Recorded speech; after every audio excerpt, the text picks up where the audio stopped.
Quer fechar a redação Weng?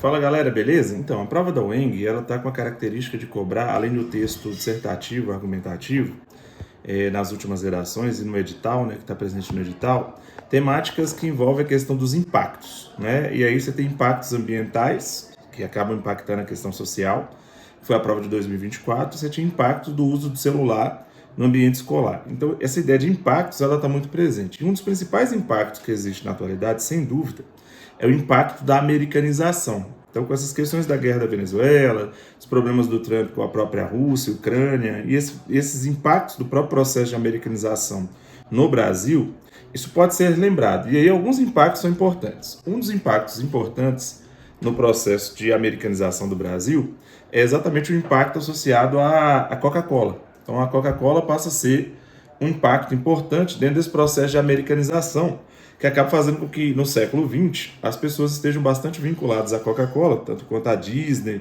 tanto quanto Hollywood, e o modo de viver das pessoas, né, que vem lá desde o American Way of Life, ela acaba imperando sobre os outros e impactando o Brasil, no caso da Coca-Cola, negativamente, com a possibilidade de câncer, com a possibilidade de risco de obesidade, de problemas cardiovasculares e diversos outros problemas que são agravados por causa de uma alimentação baseada no que o Jean-Paul Sartre chamava de éticas enlatadas, que é exatamente quando você ficava dependente desse modo de vida que geralmente era um modo de vida marcado pelo estrangeirismo, e esse estrangeirismo acaba marcando a realidade brasileira.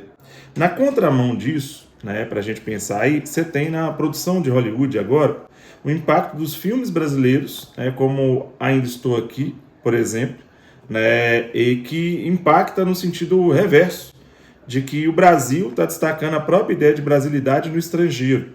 Então nós temos um impacto da americanização do Brasil, com Hollywood, Disney, a construção do Zé Carioca no desenho Alô Amigos, e inversamente, nós temos uma situação peculiar do cinema agora, né, tanto com Wagner Moura, como aconteceu com a Fernanda Torres, impactando o estrangeiro. E a própria discussão que houve, né, baseada em revanches políticas, que foi sobre a questão das Havaianas, mostra essa relação, né, de como que o Brasil pode impactar no estrangeiro e como que o estrangeiro, neste caso, o processo de americanização pode impactar no Brasil. O próprio Leandro Carnal falou que, para o bem ou para o mal, a história do mundo está vinculada à história dos Estados Unidos. E acho que vocês devem ficar atentos a esse mote de discussão, a esses exemplos que podem balizar a temática que vai cair na redação. Então fiquem ligados nisso. Outro impacto bem importante é a questão do Monjaro, né, a empresa Lilly dos Estados Unidos, que inclusive está até aumentando os seus investimentos aí na questão do Monjaro, seria uma solução quase que milagrosa para o combate da obesidade, mostra a questão do impacto da indústria farmacêutica dos Estados Unidos no Brasil. Por mais que a gente tivesse a Novo Nordisk como uma referência até em Minas Gerais, em Montes Claros e no mundo, com a Ozempic, essa ideia de combater a própria obesidade que foi gerada pelo processo de americanização, agora é a mesma obesidade que é combatida pela indústria farmacêutica e ainda no processo de americanização. Então, essa discussão também é uma discussão que envolve a questão do problema de alimentação, de fast food, comidas rápidas, da lógica do novo capitalismo, né, desse capitalismo acelerado, dessa dinâmica de vida cada vez mais acelerada, que pode estar presente na temática da Weng. Uma outra questão dentro dessa dinâmica da aceleração da vida é que foi muito discutido sobre a questão da solidão. Né? Então, no Divertidamente 2, por exemplo, nós tivemos o personagem Blasé, que é um termo do Jorge Simmel, que é o personagem tédio. Né? E aí o tédio e a ansiedade, que são naturais do ser humano, eles acabam marcando no Divertidamente 2 as emoções, né, da personagem principal, que no Divertidamente 1 tinha 11 anos, que agora tem 13. Então, as pessoas têm que fazer muitas coisas, as pessoas têm que acelerar, e as exigências são muito grandes, inclusive a própria exigência de passar no vestibular. E aí as pessoas acabam se sentindo sós, em solidão, até em depressão, o que pode levar até o suicídio. Então, isso é uma característica muito grande da geração atual, e essas discussões sobre a geração atual e os impactos, né, do próprio processo de modernização na geração atual, solidão, depressão, caíram em muitos vestibulares em 2025, e pode ser que seja apresentado também uma discussão semelhante associada à prova da Weng. Acredito que vocês devem ficar ligados também nesses impactos aí que tiveram no cotidiano das pessoas, dessas realidades do novo capitalismo. Né? E quem trabalha muito com isso é o Richard Sennett, né, que tem um livro muito legal que chama A Corrosão do Caráter, que ele fala que hoje em dia no mercado de trabalho, por exemplo, a ideia de trabalho ela pode aparecer, né, nessa discussão, que esse mercado de trabalho, que já caiu uberização já na prova da UENG, que esse mercado de trabalho acaba impulsionando ou pressionando os próprios adolescentes a terem muitos resultados, né? Então, uma sociedade de muitos resultados e de muitas atividades ao mesmo tempo. E pós-Covid-19, essa situação ficou ainda mais latente. Pode ser que o eixo seja associado a essa questão do impacto das novas tecnologias. Essa é uma outra possibilidade aí de temática para a prova da UENG. E uma que está bastante em evidência, né, é a questão das praias, né? Como é que você teve uma elitização do que era considerado como um direito natural, né? Então as praias ali, que desde a chegada dos portugueses, do processo de colonização, também é um eixo de discussão importante. As praias ali que foram a base da colonização portuguesa, ou da chegada dos portugueses, e o Brasil com esse imenso litoral, quem tem acesso às praias? Se a água já era uma questão, uma discussão, se a água deve ser pública ou privada, e aí já tem uma privatização da água, a própria Coca-Cola investe muito, as empresas estrangeiras da China, as empresas imperialistas da própria Rússia e mesmo dos Estados Unidos, além de alguns empresários brasileiros, têm as praias privativas. E essas praias privativas deram vários conflitos aí de violência aí nessa passagem de 2025 para 2026, onde pessoas foram agredidas porque não conseguem comprar a barraca, que às vezes o cara fala para você que ele é R$50, depois quando vai ter a conta cobra de você R$100, e aí teve conflitos aí na região de Porto de Galinhas vinculado a essa questão das áreas privativas, né? Quando você vai num hotel de luxo, por exemplo, a área é praticamente uma praia só para as pessoas do hotel. E aí, somado a isso, o índice de criminalidade, o aumento do número de moradores em situação de rua no Brasil e os problemas que são gerados por esse próprio processo de elitização daquilo que deveria ser público, esse é um problema. Se você teve a privatização da água, né, da água doce, por exemplo, a própria indústria, agora você tem a privatização das praias. E aí, será que todas as pessoas têm direito ao turismo? Têm direito à praia? Né? Como a UENG gosta muito de cobrar esses temas muito presentes ali no cotidiano, apesar de já ter acontecido isso, é lógico, redação já feita, mas essa discussão já é antiga, essa discussão sobre a questão da privatização de recursos naturais, ela pode ser que ela apareça aí e as praias acabam sendo uma referência. Além da própria discussão sobre o turismo, né? Se o turismo no Brasil ele é para potencializar as férias e você ter acesso, ou se de fato só vai poder ter acesso ao turismo pessoas que tiverem uma base financeira muito grande para conseguir ter acesso ao que o Brasil tinha de belo e que era inclusive até vendido para o estrangeiro, essa questão vinculada ao belo. Quem tem condição, além das praias, de ir no Cristo Redentor? Quem tem condição de visitar as cataratas do Iguaçu? Quanto custa isso? Então, essa discussão também pode ser uma discussão importante para a redação da UENG. Mas, para além disso, o que você deve ficar atento mesmo é nessa próxima etapa aqui da aula, aqui, que é aqui que está o suco, aí, ou a essência da redação, aí, que é a questão do projeto. Né? Eu coloquei aqui uma outra possibilidade de projeto de texto. Inclusive, quando você digita lá no Google modelo de texto, aparece um modelo de texto que foi feito por mim, pela Ana Beatriz, que eu já comentei aqui no canal. Dá uma olhadinha nas questões vinculadas ao UENG. Vou mostrar uma outra possibilidade de projeto de texto para vocês, comentado, para que você tenha segurança na hora de fazer sua redação da UENG e consiga a nota 60, consiga fechar a redação. Vamos para lá. Fala, galera, vamos lá? Então tá lá. O respeito às leis e a consolidação da cidadania. Então, quando você fala de leis, é o que a gente chama de projeto de contrato, ou projeto contratualista. Se você fosse citar autores, que não é uma característica de tanta exigência da UENG, mas aí fica a seu critério, provavelmente seriam autores como Rousseau, Norberto Bobbio, não usar Thomas Hobbes, né, mas usar lá Rousseau, que fala de cidadania e tal, e pode ser o Norberto Bobbio também, que vai falar de cidadania, pode ser o José Murilo de Carvalho, é o que a gente chama de projeto contratualista, né, ou projeto de contrato. Então você vai ter aquela ideia do contrato social. Depende da efetivação dos direitos fundamentais no Brasil. Então eu estou chamando aqui também para a possibilidade da Constituição. Então, a Constituição de 1988 também poderia ser base do seu texto, que para quem for fazer o UENG também é legal. Eu coloco um todavia, né, para fazer oposição. Recentemente, trago para a atualidade, em função das desigualdades sociais e uso incoerente das tecnologias. Aqui estão as teses, né, ou as antíteses que marcam o problema.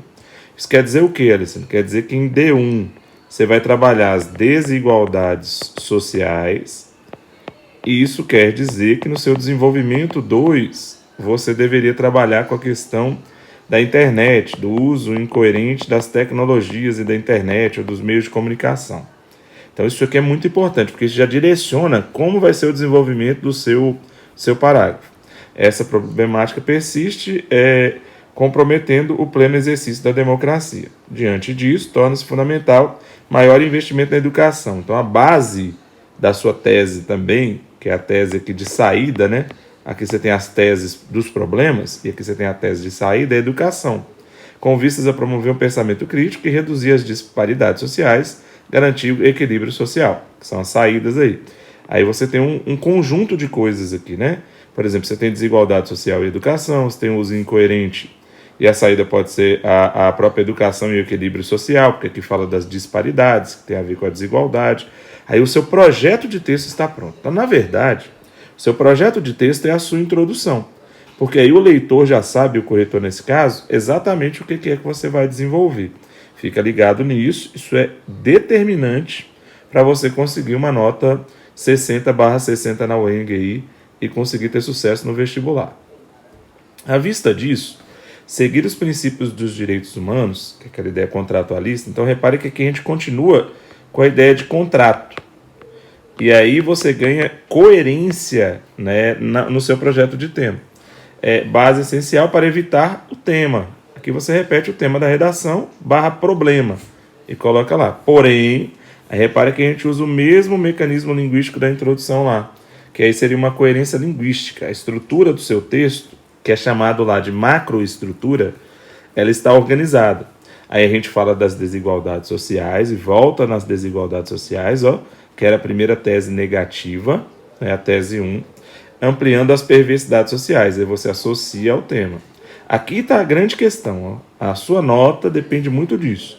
Como comprovação, observa-se, aí você vai ter que colocar um exemplo específico associado ao tema.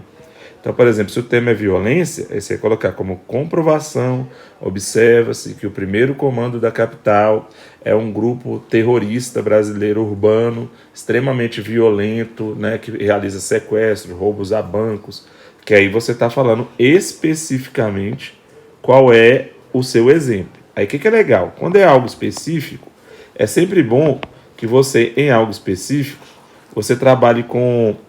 Aí deu ruim esse trem aqui. Eu odeio essa caneta, velho. Quando é algo específico, é legal que você trabalhe com IBGE, que você trabalhe com o Ministério, que seria o Ministério, nesse exemplo que eu dei, que seria o Ministério, ou o Ministério Público, ou que você trabalhe com a própria polícia, né, trabalhando como referência, a Polícia Militar, que você pode usar como referência, a Polícia Militar de São Paulo, para falar do PCC. Então você tem que ter algo que legitime aquilo que você está colocando lá, que pode ser um dado, pode ser um fato. Aí poderia ser o Jornal Nacional, poderia ser, sei lá, um Instagram específico. Aí o seu exemplo tem que ser específico. Aqui que boa parte da sua nota no desenvolvimento e do seu convencimento que você vai ter em relação a quem está corrigindo é importante. E aí você volta na educação, que a educação que era a saída. Se nós voltarmos lá, você vai ver que a educação aqui está como saída do problema. Aí ficou desigualdade social, ficou educação, ficou tudo certinho para a saída do problema. Beleza? No desenvolvimento 2, você coloca além disso, né, porque você está somando com um outro problema. A gente volta na questão da cidadania que estava lá em cima, então continuamos com a discussão sobre o contrato, neste caso o contrato, para fazer com que o social e a sociedade consiga manter uma certa coerência. Entretanto, a má formação educacional contribui para potencializar o problema, ou seja, o uso inconsequente das redes sociais. Então, o uso incoerente das tecnologias é porque o povo é mal educado, e o povo não tem educação digital. Aí o seu exemplo aqui tem que ser um exemplo que envolva Instagram, que envolva Facebook, que envolva a internet, e aí você tem que colocar um exemplo, uma demonstração que envolva isso. Poderia ser um documentário, sei lá, Dilema das Redes, por exemplo, que é um documentário legal. Tem até aqui no canal uma análise do próprio documentário Dilema das Redes. Poderia ser um Instagram que mostra aquele determinado tipo de problema. E aí a educação volta de novo a ser a base de sustentação. Só que neste caso eu me referi à educação digital, já que esse é um momento que a gente está trabalhando com questões tecnológicas, né? A gente tem o Marco Civil da internet, que é sempre bom de lembrar. E a gente tem, infelizmente, 300 mil problemas que são potencializados e representados na internet. Mas, se a internet, as pessoas entendessem bem da internet, isso poderia servir como saída. Então aqui nós temos um projeto de texto para você para o Weng quase que infalível. Porque todas as discussões que ocorrem no mundo hoje passam pela internet. A internet pode potencializar o problema, e aí você coloca o problema, ou ela pode servir como saída para o problema. E para fechar, portanto, o respeito às normas constitucionais e o manejo coerente das novas tecnologias, exatamente o que foi proposto como tese, são fundamentais para resolver, você volta no tema, com tais ações mediadas pela melhoria da educação, o bem-estar social e o equilíbrio, que eu tinha colocado lá no começo, ó. Tinha colocado a questão do equilíbrio social aqui, ó, e você volta na questão do equilíbrio social aí. E o equilíbrio contribuirão para o fortalecimento da cidadania e da democracia. Se voltarmos lá na introdução, você vai ver que tem as palavras-chave lá, associadas à cidadania e associadas à democracia. Então aí fica um projeto praticamente infalível, que vai dar para você usar para praticamente qualquer tema que aparecer lá na prova. Você consegue fazer a redação de maneira rápida, precisa, consistente, com coerência e coesão, com a macroestrutura, com a estrutura menor, toda organizada e com a finalização aqui, sem todo aquele detalhamento que era exigido no Enem, que aí passa a ser uma das grandes diferenças, beleza? Espero que esteja ajudando aí a galera aí, que a galera consiga arrebentar na prova aí, e deixa o like, deixa o comentário, ativa o sininho aí, que a gente vai ter com uma razoável regularidade aí, muitos conteúdos aí para ajudar vocês, beleza? Tamo junto aí, galera.